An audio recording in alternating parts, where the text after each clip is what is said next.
इस वीडियो के अंदर मैं तुम्हें एक नहीं बल्कि मैं तुम्हें दो टाइम टेबल बताऊंगा। 99% बच्चों की ना एक ही प्रॉब्लम है कि भैया मैं ना स्कूल में इतना होमवर्क मिल जाता है कि उसके बाद है ना सेल्फ स्टडी करने का टाइम ही नहीं मिलता। चाहे तुम्हारे मॉड्यूल हो, चाहे तुम्हारे टेस्ट हो, चाहे तुम्हारे नोट्स हो, तीनों चीजें मैं आपको इस वीडियो के अंदर कंप्लीटली फ्री में दूंगा। सबसे पहले तो ये समझ लो कि ये जो क्लास 10th है ना, ये तुम्हारा यूपीएससी का पेपर नहीं है। तुम्हें डेली 14-14 घंटे पढ़ने की कोई जरूरत नहीं है। अगर तुम इस वीडियो में मैं तुम्हें जितनी चीजें बताऊंगा ना, अगर तुम वो सारी की सारी चीजें फॉलो कर लोगे, अगर तुम मेरे को डेली का 1 से 1.5 घंटा देने के लिए रेडी हो, तो मैं आपको प्रॉमिस करता हूं जैसे मेरे खुद क्लास 10th में 100 में से 100% आए हुए ना, वैसे तुम भी क्लास 10th के अंदर बड़े आराम से डेली का सिर्फ और सिर्फ 1 से 1.5 घंटा पढ़ के उतने नंबर अचीव कर सकते हो। जो तुम्हारा टारगेट है, जो तुम्हारा ड्रीम है ना कि मेरे को क्लास 10th के अंदर 95 से ज्यादा नंबर लेके आने हैं, वो तुम अचीव कर सकते हो। सबसे पहले तो यार मैं देखता हूं बहुत सारे बच्चों को ना ये बिलीव ही नहीं होता कि वो अच्छे नंबर लेके आ सकते हैं। मैं बहुत सारे बच्चों से बात करता हूं तो बच्चे मेरे को बोलते हैं क्या भैया हम सच में अच्छे नंबर लेके आ सकते हैं। यार मेरे को एक चीज बताओ, अगर तुम्हें रियलिटी में जीतना है ना, तो सबसे पहले आपको अपने मन के अंदर जीतना पड़ेगा। तुम मन से ही हारे पड़े हो। तुम्हें मन में तो मतलब तुम अच्छे नंबर लाना चाहते हो, लेकिन तुम्हारा मन है ना अभी भी डाइसी है। क्या मैं अच्छे नंबर लेके आ सकता हूं? क्या पढ़ने से अच्छे नंबर आ जाएंगे?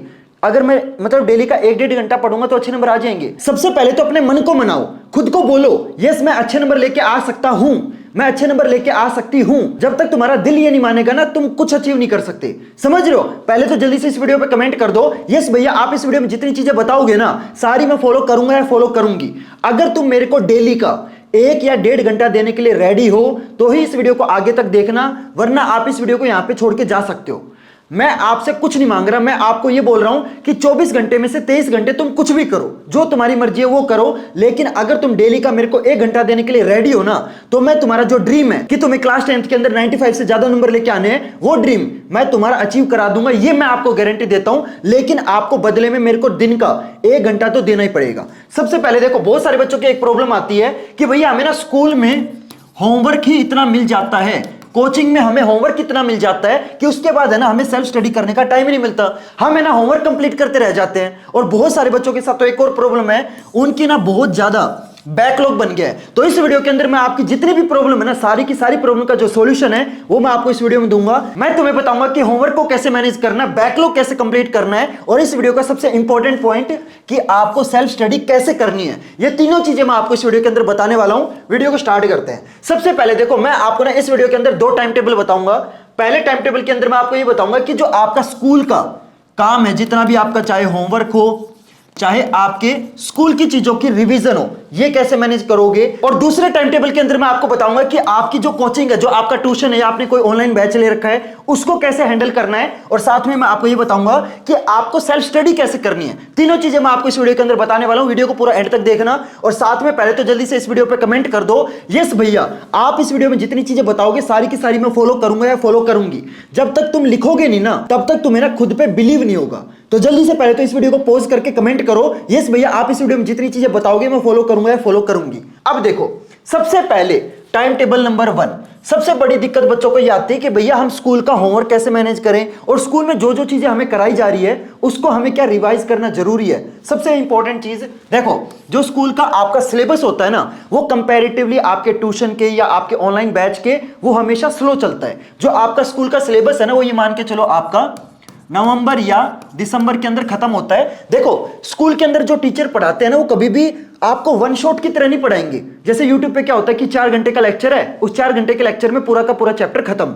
लेकिन स्कूल में ऐसा नहीं होता कि भाई एक दिन टीचर आया, एक दिन में टीचर ने उस चैप्टर को खत्म भी कर दिया, उस चैप्टर के क्वेश्चन भी करा दिए। स्कूल में जो चीजें चलती है वो आपके टॉपिक वाइज चलती है। जैसे फॉर एग्जाम्पल मान लो तुम्हारे स्कूल के अंदर चैप्टर नंबर 3 चल रहा है। जैसे साइंस में मान लेते तो तुम्हारा जैसे मेटल एंड नॉन मेटल वाला चैप्टर चल रहा है, उसके मान लो आज टीचर ने 1 या 2 टॉपिक आपको करा दिए।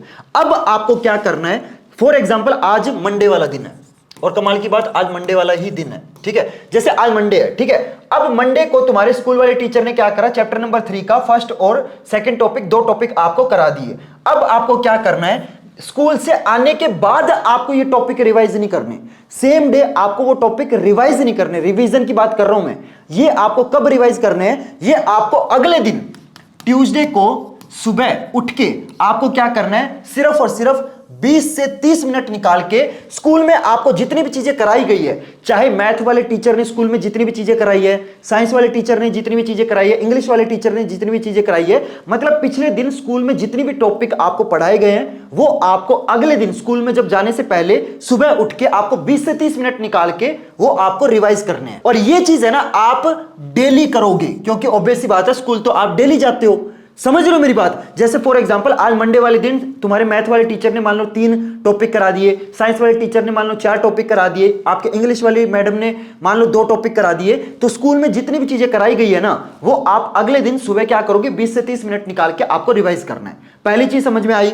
अब दूसरी चीज है ना, बहुत इंपॉर्टेंट है, ध्यान से सुनना। दूसरी चीज के अंदर देखो 2 टाइप के बच्चे हो सकते हैं। पहले बच्चे ऐसे होंगे जिन्होंने कोई ट्यूशन या कोई ऑनलाइन बैच ले रखा होगा, एंड वहीं पे कुछ बच्चे ऐसे भी होंगे जिन्होंने ना कोई भी ट्यूशन या कोई भी ऑनलाइन बैच नहीं लिया होगा। तो दोनों टाइप के बच्चों के लिए अलग अलग टाइम टेबल है, ध्यान से सुनना। जिन बच्चों ने ट्यूशन या कोई ऑनलाइन बैच ले रखा है ना, तो उन बच्चों को ना सेल्फ स्टडी 1 से 1.5 घंटे करनी है, ठीक है। अब मेरे से ना बहुत सारे बच्चे पूछते हैं कि भैया हम जो सेल्फ स्टडी करें वो स्कूल के हिसाब से करें या ट्यूशन के हिसाब से करें। अब देखो जो आपका स्कूल का सिलेबस है ना वो कंपैरेटिवली आपके ट्यूशन से स्लो चलता है। क्यों? क्योंकि आपके स्कूल के अंदर क्लास टेस्ट होते हैं, स्कूल के अंदर आपके पेपर होते हैं, तो जो स्कूल का सिलेबस है ना वो आपका नवंबर या दिसंबर में खत्म होगा। लेकिन जो आपका ट्यूशन का सिलेबस है ना वो जनरली आपका मतलब बड़े आराम से अक्टूबर के अंदर खत्म हो जाता है। तो अब जो आप सेल्फ स्टडी करोगे वो आपको अपने ट्यूशन के हिसाब से करनी है, क्योंकि जो चैप्टर आपके स्कूल के अंदर पढ़ाया जाएगा ना वो आप ऑलरेडी ट्यूशन के अंदर पढ़ चुके हो। अब मैं आपको एक बहुत इंपॉर्टेंट चीज बताता हूं, ध्यान से सुनना। अब देखो बहुत सारे बच्चों ने हो सकता है ट्यूशन ना भी लगवाया हो, तो उनका तो मैं टाइम टेबल बताऊंगा, टेंशन मत लो। लेकिन जिन बच्चों ने ट्यूशन लगवा रखा है तो उसमें भी ऐसा नहीं है कि हर बच्चे ने सारे के सारे सब्जेक्ट का ट्यूशन लगवा रखा है। हद मार के आपने 2 या मतलब बिल्कुल हद मार के आपने 3 सब्जेक्ट का ट्यूशन लगवाया होगा। लेकिन जिस सब्जेक्ट का आपने ट्यूशन नहीं लगवा रखा उसमें है ना आपको एक टारगेट लेके चलना है। फॉर एग्जांपल मान लो आपने हिंदी या फिर आपने इंग्लिश या फिर आपने मान लो एसएसटी, इन तीनों सब्जेक्ट का ट्यूशन नहीं लगवा रखा। तो अब आपको क्या करना है, इन तीनों सब्जेक्ट में ना आपको टारगेट लेके चलना है कि आपको मिनिमम 1 महीने के अंदर इन हर एक सब्जेक्ट का आपको 2-2 चैप्टर क्या करने, कंप्लीट करने हैं। जिन सब्जेक्ट में आपने ऑलरेडी ट्यूशन लगवा रखा है उसमें तो आपको पता है कि आप स्कूल के अंदर भी वो चैप्टर पढ़ रहे हो, उसी सेम सब्जेक्ट का वो सेम चैप्टर आप अपने ट्यूशन के अंदर भी पढ़ रहे हो और सेम सब्जेक्ट का आप सेल्फ स्टडी भी कर रहे हो। लेकिन जिन सब्जेक्ट का आपने ट्यूशन नहीं लगवा रखा तो ऑब्वियस सी बात है वहां पे आपको समझ नहीं आएगा कि सेल्फ स्टडी के अंदर क्या करूं। तो इसमें तुम ना टारगेट लेके चलोगे कि हर सब्जेक्ट के अंदर मैं मिनिमम 2 चैप्टर तो कंप्लीट करूंगा या कंप्लीट करूंगी, ठीक है। अब जिन बच्चों ने ट्यूशन नहीं लगवा रखा ना उनको क्या करना है, ध्यान से सुनना। यहां पे मैं आपको खुद का एक टारगेट दे रहा हूं। यहां पे आपको क्या करना है, जिन बच्चों ने ट्यूशन नहीं लगवा रखा उन बच्चों को ना इंग्लिश के अंदर 1 महीने में मिनिमम आपको 2 चैप्टर कंप्लीट करने हैं। एसएसटी के अंदर आपको मिनिमम 3 चैप्टर कंप्लीट करने हैं। साइंस के अंदर आपको मिनिमम, देखो अगर छोटे चैप्टर है तो आप 3 कंप्लीट करोगे, लेकिन अगर बड़े चैप्टर है, फॉर एग्जांपल लाइफ प्रोसेस वाला चैप्टर है या लाइट रिफ्लेक्शन एंड रिफ्रैक्शन वाला चैप्टर है, ये आप 2 कंप्लीट करोगे, ठीक है। हिंदी के अंदर आप हर महीने 3 चैप्टर कंप्लीट करोगे। और मैथ के अंदर है ना आपको चैप्टर वाइज टारगेट नहीं लेना। मैथ के अंदर आप क्या करोगे, मैथ के अंदर है ना आपको टाइम वाइज टारगेट लेना है। मैथ के अंदर है ना आप टाइम का टारगेट लोगे कि कैसे भी करके मैं डेली मिनिमम 45 मिनट है ना क्या करूंगा, मैं एक्स्ट्रा क्वेश्चंस की प्रैक्टिस करूंगा। मैथ्स जो है ना वो आपका प्रैक्टिस बेस्ड सब्जेक्ट है, ठीक है। तो मैथ के अंदर एक टाइम सेट कर लो कि मैं डेली क्या करूंगा, 45 मिनट है ना मैं एक्स्ट्रा क्वेश्चंस की प्रैक्टिस करूंगा, जिसके अंदर आपको कौन से क्वेश्चन प्रैक्टिस करने, ध्यान से सुनना। बहुत सारे बच्चों को ये चीज पता ही नहीं है। एक तो देखो आपको प्रीवियस ईयर क्वेश्चन तो करने ही करने हैं, और बहुत सारे बच्चे मेरे से पूछते हैं कि भैया हम कितने साल के प्रीवियस ईयर क्वेश्चन सोल्व करें। तो आपको मिनिमम 5 साल के प्रीवियस ईयर क्वेश्चन तो सोल्व करने ही करने हैं। साथ में तुम्हें ना न्यू टाइप के क्वेश्चन भी प्रैक्टिस करने। मैं देखता हूं बहुत सारे बच्चों को तो पता ही नहीं है कि तुम्हारे फाइनल एग्जाम के अंदर नए टाइप के क्वेश्चन भी आने वाले हैं। वो ये सोचते हैं कि मैं ना सिर्फ एनसीईआरटी कर लूंगा काम चल जाएगा। तुम्हारे पेपर के अंदर 50% से ज्यादा क्वेश्चन है ना आपके कॉम्पिटेंसी बेस्ड क्वेश्चन होने वाले हैं, और तुम्हारी जो एनसीईआरटी बुक है ना उसके अंदर ये कॉम्पिटेंसी बेस्ड क्वेश्चन है ही नहीं। और मैं तुम्हें एक और चीज बता दूं, बहुत सारे बच्चों को तो ये पता ही नहीं है कि उनके पेपर के अंदर 50% क्वेश्चन तो आपके कॉम्पिटेंसी बेस्ड होंगे, मान लिया, लेकिन जो बाकी के बचे हुए 50% है ना वो आपके नए टाइप के क्वेश्चन है। जैसे आपके सोर्स इंटीग्रेटेड क्वेश्चन हो गए, तुम्हारे कंस्ट्रक्टेड रिस्पॉन्स वाले क्वेश्चन हो गए, तुम्हारे सिलेक्टेड रिस्पॉन्स वाले क्वेश्चन हो गए, तुम्हारे वैल्यू बेस्ड क्वेश्चन हो गए, तुम्हारे असर्शन एंड रीजन वाले क्वेश्चन हो गए, तुम्हारे रियल लाइफ बेस्ड क्वेश्चन है।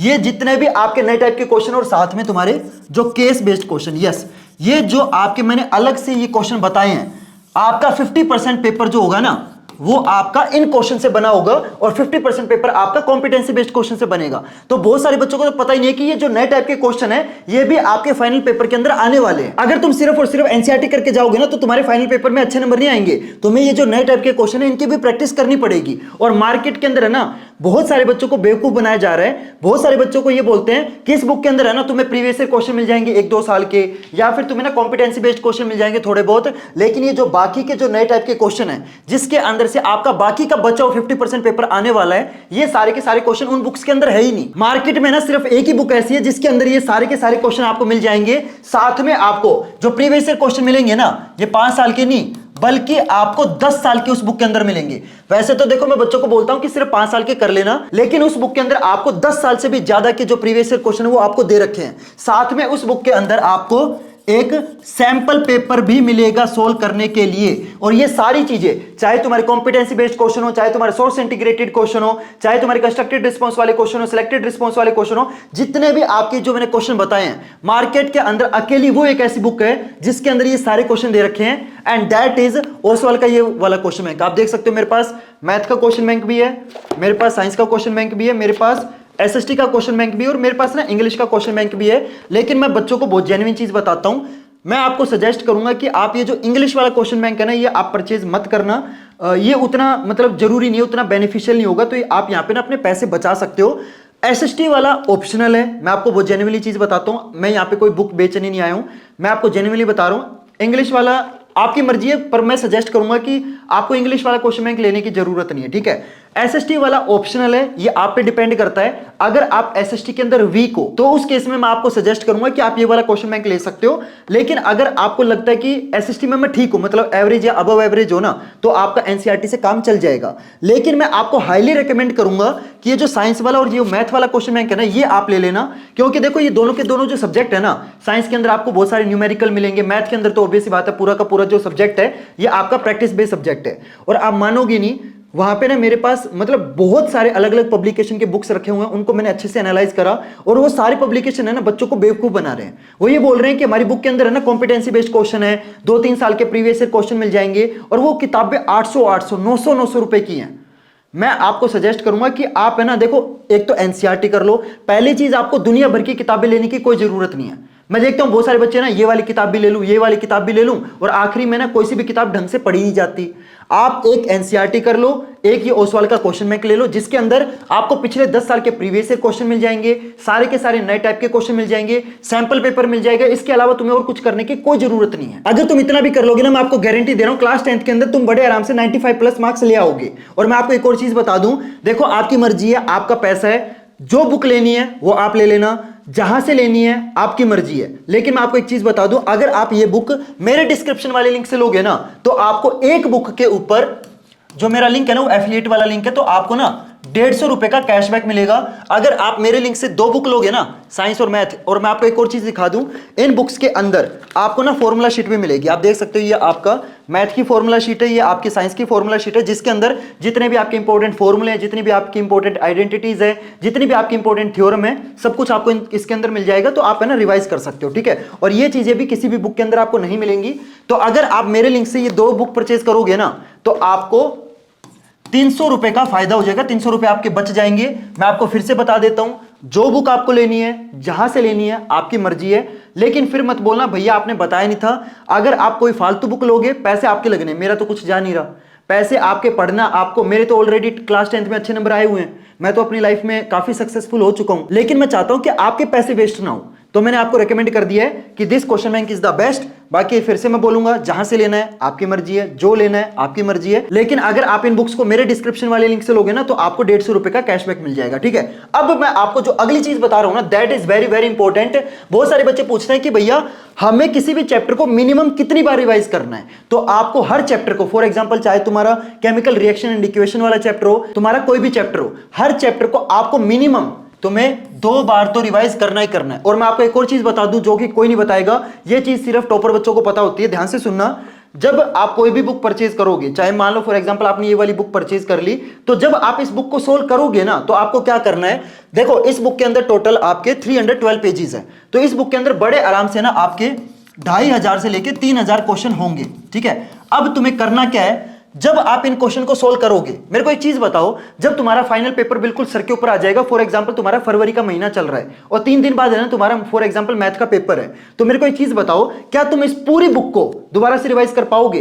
क्या तुम्हारे पास इतना टाइम होगा कि तुम 3 दिन के अंदर इस पूरी बुक को रिवाइज कर लो? नहीं। तो अब तुम्हें क्या करना है, जब आप इस बुक को सोल्व करोगे ना, तो कुछ क्वेश्चन ऐसे होंगे जो आपसे एक बारी में सोल्व हो जाएंगे, तो उन क्वेश्चन पे आपको क्या करना है, आपको सिंपल टिक लगाना है। कुछ क्वेश्चन ऐसे होंगे जो आपसे सोल्व ही नहीं होंगे, तो उन पे आपको क्रॉस लगाना है। और कुछ क्वेश्चन ऐसे होंगे जो आपसे सोल्व तो हो जाएंगे लेकिन थोड़ा सा दिमाग लगाना पड़ेगा, तो उन क्वेश्चन पे आपको सर्कल लगाना है, ठीक है। अब भैया ये करने से होगा क्या, देखो इस बुक के अंदर 2500 से 3000 क्वेश्चन है, तो कुछ क्वेश्चन तो ऐसे होंगे ना, फॉर एग्जांपल मान लो 1000 या 1500 क्वेश्चन तो ऐसे होंगे जो आपसे एक बारी में सोल्व हो जाएंगे, जिन पे आप टिक लगा दोगे। लेकिन मान लो फॉर एग्जांपल 1000 क्वेश्चन ऐसे हैं जिन पे जो आपसे सोल्व नहीं हुए, ठीक है, जिन पे आपने क्रॉस लगा दिया, और मान लो फॉर एग्जांपल 1000 क्वेश्चन ऐसे हैं जिन पे आपने सर्कल लगा दिया, ठीक है। अब देखो जब आपका फाइनल पेपर बिल्कुल सर के ऊपर आ जाएगा ना, जब आप इस बुक को उठाओगे तो उस टाइम तुम्हारे पास इतना टाइम नहीं होगा कि तुम है ना सारे के सारे क्वेश्चन दोबारा से करो, तो तुम्हें ऑलरेडी पता होगा कि मैंने 1500 क्वेश्चन पे टिक लगा रखा है,